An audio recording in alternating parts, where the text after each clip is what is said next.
Stop recording. The fuck? Now it says it's recording. Of course it does. Alright, I'm Jangle. This is Outlaw Hillbilly Music. And I'm sitting with my friend Matthew Paul Revere. How you been, Matt? Doing good, man. Been busy. Yeah. Working most of the time. Yeah, you're at a grocery store right now? Oh, yeah. Right Been on. all sorts of fun. It's inspired a lot of new songs, though. Yeah, that's good. Well, it's been crazy, man. Anytime we go to the store around here, the grocery store, it's definitely a shit show. People acting real weird. Oh, yeah, man. There's brings out the best in everybody. Yep. Well, we met about a year ago at a festival, and me and my old lady just really liked your songwriting. It's definitely pretty entertaining shit, and been a big fan of it since. So, how would you like to play this song, man? Sure, that sounds good for me.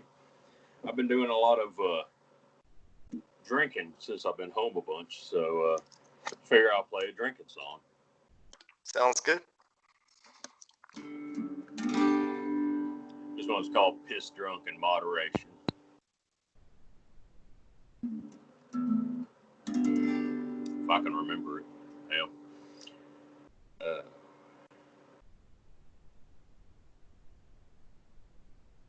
Damn. Drawing a blank, man. I just had it down 5 minutes ago. It's alright. Take your time.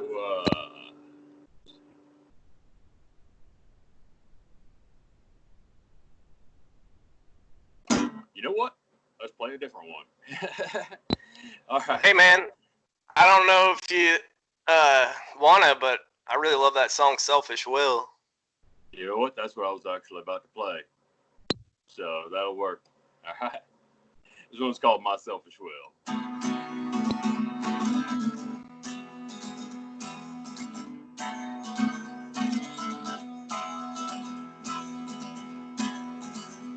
Out gallivanting all night, stirring up a riot, chasing back the beers and shots of Everclear. I gotta work in the morning, but I really don't care. So I wanna have my fun, my selfish will be done. My selfish will be done. By the dawning of the sun, Lord knows I'm gonna have my fun. My selfish will be done.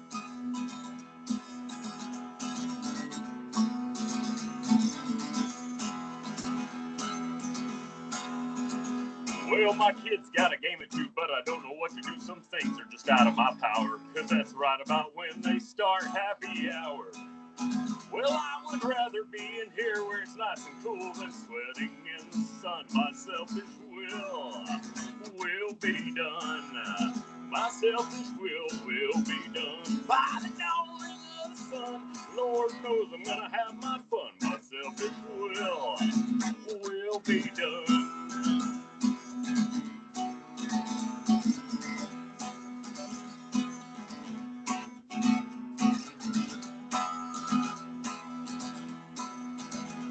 Well, my wife thinks I'm out buying her a present, but the truth is I just chugged my third depressant. Things are becoming clear. Hell, I think I'm gonna have just one more beer. And now I'm out all night and I'm raising hell and I'm shooting off my gun. My selfish will be done. My selfish will be done. By the dawning of the sun, the Lord knows I'm gonna have my fun. My selfish will be done. My selfish will be done. By the dawning of the sun, God damn it, I'm gonna have some fun. My selfish will be done. There we go. I can remember the words for that one. Man. It's badass. So that's off your album, 3 Chords and the Truth, right? 3 Chords and the Uncomfortable Truth. That's right. And what year did you put that out? Let's see, that was about two years ago, so 2018. Yeah. Cool. You got anything you've been working on recently? Yeah, like I said, I've been working on a bunch of them. I was mentioning earlier, of it's inspired by alcohol, of course. You know, that's how drinking songs are usually inspired. But yeah, I've been having a good time with it. I got one I've been working on called "You've Got a Way to Be in the Way." And as you can tell, you know, working in a grocery store, I've been dealing with a lot of folks that like to be in the way. Yeah, I've seen a lot of that recently. There's with everybody like mass buying shit too. Oh yeah. It's like couples, you know, with the mask on and two carts just filled, past the brim and side by side. The other day, they're not really wearing masks. They're actually wearing diapers over their faces to keep from spewing all the shit that they've been spewing. So, I like it. Yep. So you're from Dothan, right? Yeah, Dalton. Yeah. Dalton? Dalton, Georgia. Yeah, it's let's see, it was the carpet capital of Georgia, meth capital of Georgia, teen pregnancy capital, divorce, and I'm sure there was another one in there at some point in time. Hell yeah, it sounds like you must have had a great time as a kid. Well, yeah. Yeah. It's not too bad now either. Right on. Yeah, I know I've seen you were playing that circuit around there pretty constantly, You're, oh yeah, Chattanooga's my backyard, so I'm there every chance I get. I wish I could play some shows around right now. I know, man. I miss it. But I miss bars. Yep, me too. Yeah, I miss playing pool in the dive bar for sure. Oh hell yeah. But you'll have to play. I don't know. Hopefully, next time we get a chance. Hopefully this shit'll blow over sooner than later. I don't know. I'm not a doctor. I don't know shit about it, but it's been a wild ride, man. Focus on the downers. Yep. Well, I was gonna say, were you making most of your money before all this, just playing music, or? No, I've never worked a job too. It's always been a side hobby, man. Yeah. I do it because I love to do it, and for the longest time, I didn't play shows or anything. I didn't care to share what I was writing and stuff. And then sooner or later, I had some friends be like, "Hey, man, try it out," And before I knew it, I had a few friends showing up at one show, a few friends at another show, and I don't know if I ever made fans, but I made more friends. Well, I'm a fan, man. I liked it. I know as soon as, I started hearing your songs and the way you write, it is kind of funny, but it's not complete slapstick, it's. Oh yeah, I like to keep a humor to it, too. But at the same time, I want it to be, a little self-depreciating at the same time. Yeah. Well, I like it, man. I think it's good stuff, I wish we could have played that festival, but yeah. Right.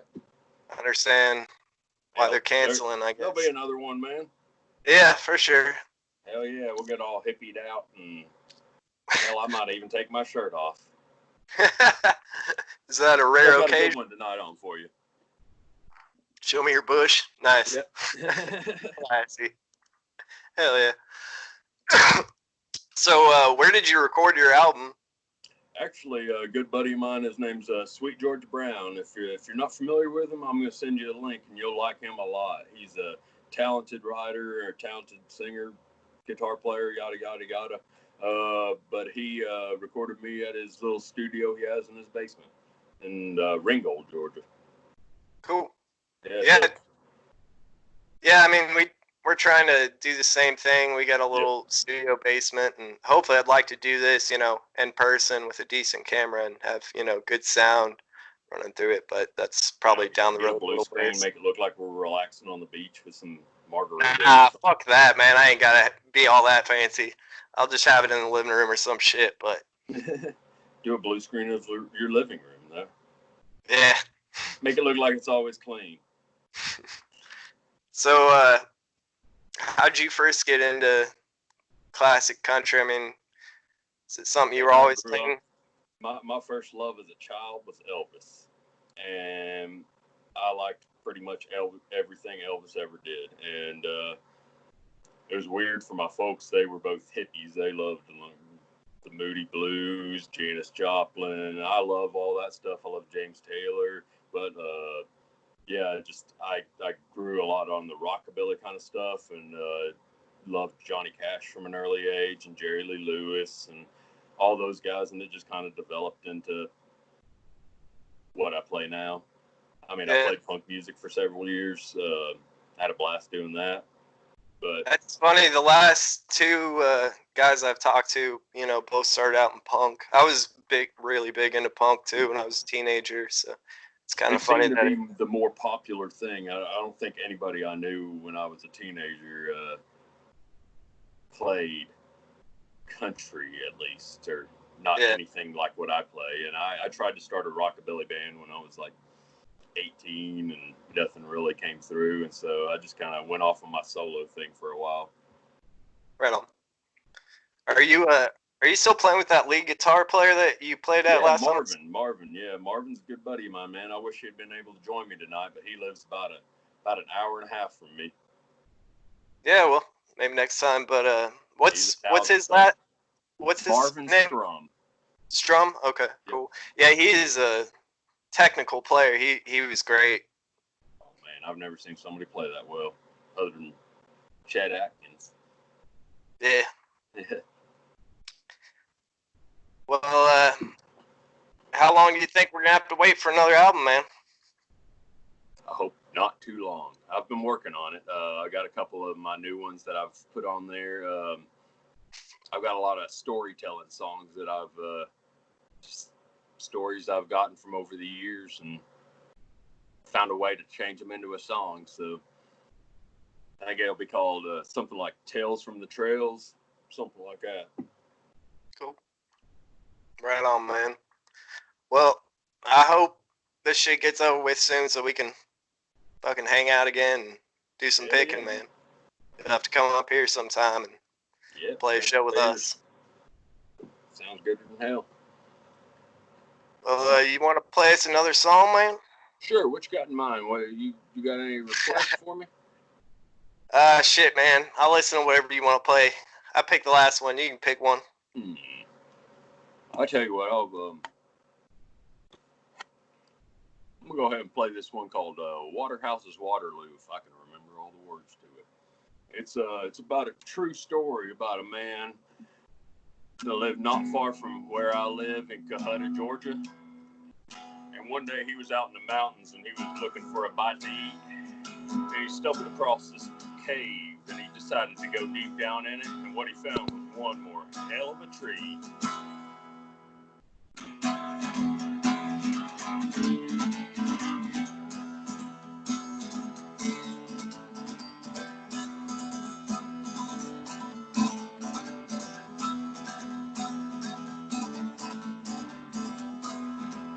He was out hunting in the mountains for a deer or bear. What happened next? He was unprepared. There was a big old hole in a cave in the ground. He had to slip on in and know what he found.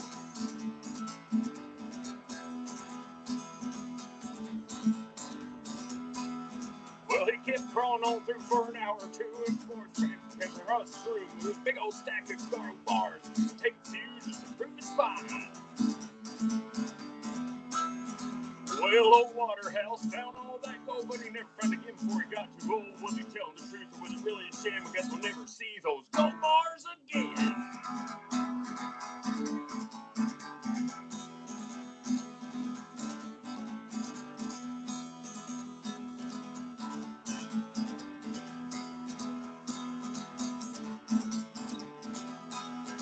Well, he tried to go back the very next day, but he never really could find his way. There were tales of tiny men that moved things around and left those gold bars never to be found.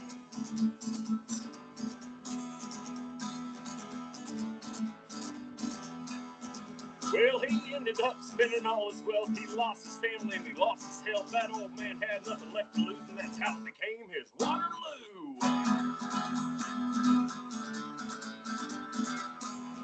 Well, old Waterhouse found all that gold, but he never found it again before he got too old. Was he telling the truth, or was it really a sham? I guess we'll never see those gold bars again.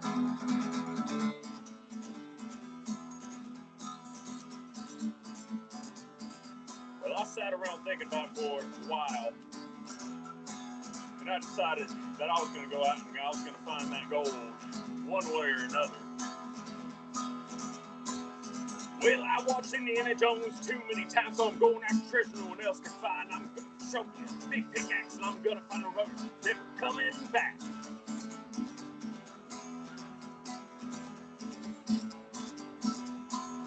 Well, I'll find that gold and that on mine, and I'll pick it up one piece at a time, and before you know it, I'll be doing just fine with that gold. I'll find in that Cherokee mine.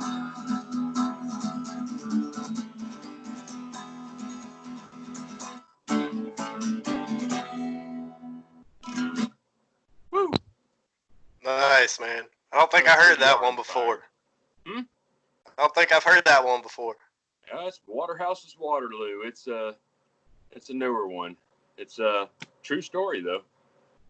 I like get all it, man. interested in like searching for treasure and shit sometimes. And I mean, who wouldn't like to go out in the mountains and find some gold? Do you have a metal detector? I do not. You should get one, man. That's how you find that good gold. No, man, I'm gonna use the old prospectors use. Where they take a stick. Panhandle. Yeah, there you go. That's awesome. Yeah, I like that line. I watched Indiana Jones just one too many times. Hell yeah, man. That's what I grew up watching. That Yeah. and what was the other one? The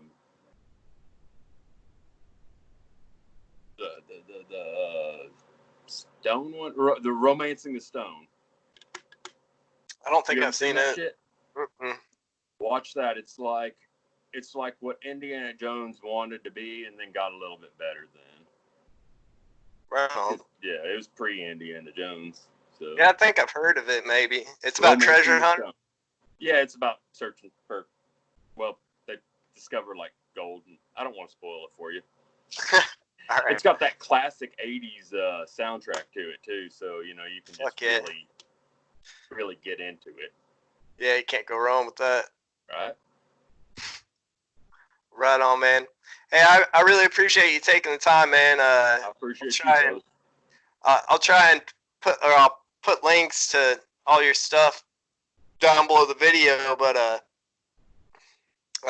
yeah, I was just gonna say I wish the audio was a little better. You know, We'll figure this out next time. I'll get me a laptop or some shit to work. Oh, it's all right. Hopefully, I'll have this set up a little bit better here, and when all this is done, you know, I'll just make the drive on up to your hometown. Yeah, you can come do it in person. That'll be fun, man. I'll say hi to Cass and everything. Yeah, I can't believe 5G did this to us, man. But you know, if we gotta lose some people so my YouTube videos don't buffer anymore, I guess that's the price I'm willing to pay. Yeah, no, I'm joking. For me. I mean, you know, I like the convenience of the interstate lately. Yeah, it's been quite empty. Yeah, it is a ghost town where we live. I mean, our town is smaller than hell, so it's already pretty much a ghost town. But yeah, it's fun though. It's nice to drive through town. Well, it's nice to see people out getting exercise and getting fresh air like I did as a kid, man, and, you know, running around playing and stuff. But at the same time, I'm like, I hope you all die. Well, there you go, man. That's the clip we're going to end it on, man. I really appreciate you taking the time to talk to me, dude. Hell yeah, man. Django, it's great to see you, brother. You too, man. You take care of yourself. You too.